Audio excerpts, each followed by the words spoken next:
Today I'm going to show you how to read the game in slow motion. The biggest lie that you've been told about making faster decisions on the pitch is that you just have to scan more. Because scanning more does not mean that you'll have more time on the pitch. And I know that's a lie because I've tried it for so many years and it didn't work until I actually found what the missing piece was.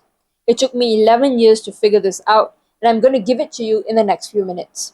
Now, this first one is a game changer. If you're someone who scans but you're still crumbling under pressure, or if you're someone who's scared to look away from the ball, this one is definitely for you. Now, everyone talks about scanning, and yes, you have to scan. Professional players scan about up to 8 times before receiving the ball. They even scan as the ball is traveling towards them. Sometimes they even make 2 scans as the ball is traveling towards them. And their head is definitely constantly moving, even if the ball is on the other side of the pitch. But the critical scan, the one where the ball is traveling towards you and you have to make the scan looking away from the ball, is the hardest to do, but also the most important one to do. You're afraid to look away from the ball because you don't want to miscontrol the ball, but then you also know that you can't keep your eyes fixated on the ball because then you won't know who's coming behind you and you might lose possession. You want to make sure that you don't lose the ball, but at the same time, you also want to make sure that you know who is around you. Now, here's the fix that no one talks about. The moment the ball leaves your teammate's foot, you need to calculate the trajectory of the ball. Now, there's no maths equation involved, but when the ball leaves your teammate's foot, you need to take one really good look at the ball. Because once the ball is traveling, it is not going to change trajectory unless it's intercepted, and that is a completely different story. When the ball leaves your teammate's foot, you need to already calculate the speed, the spin, and the direction of the ball. Once you take a really good look at the ball and you have all the information that you need, I promise you, you don't even have to look at the ball to control it. You could be looking somewhere else, stick your foot out, and the ball would still be in your control. Now, assume it's a ground ball. Estimate where the ball is going to go. Are you going to stop it with your left foot or are you going to stop it with your right foot? How fast is the pass played to you? Is it a zip pass or is it just a regular pass? And what is the spin on the ball like? Is it a driven pass with backspin or is it a curved pass with some curve on the ball? And when you do this and you gather all the information of the ball, it also gives you more time to scan. You could look away for slightly longer, and even if you look back at the last minute, you wouldn't actually panic because you know where the ball is going to go and you know exactly how you're going to control it. Now, the best way to practice this is, of course, to go up to a wall and to do wall passing. When you hit the ball against the wall, as the ball is rebounding off the wall, that is when you calculate the trajectory of the ball and then you look away to scan and then you do your best to control the ball without even actually looking at the ball. And if you do this enough times, I promise you, you won't even have to look at the ball anymore to be able to keep it under your control. Quick interruption to this video. If you want to stay 3 steps ahead in your next match, the Tactical IQ Accelerator is for you. Within your next 2 to 3 match reviews, you'll be able to spot patterns earlier on the pitch and you'll know exactly when to speed up or take control of the play. It takes 60 to 90 minutes per game and you'll walk into your next match creating chances instead of reacting to them.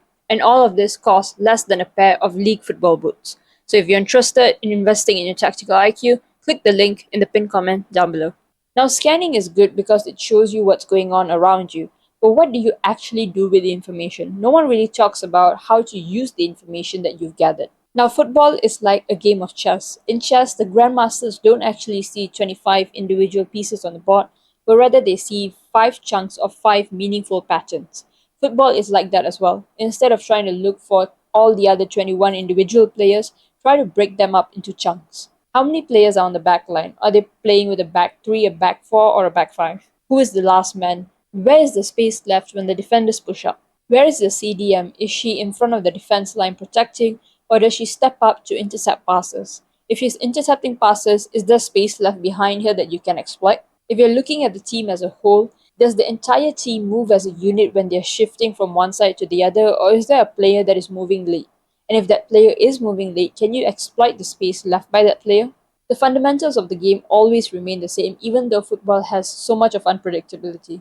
The pros learn this through playing and watching from years on, and if you want to reach to that level, you're going to have to do it too. Now, I go into a lot more detail in this video, and I also give you a real life example of how to spot patterns in an actual game, so check it out here.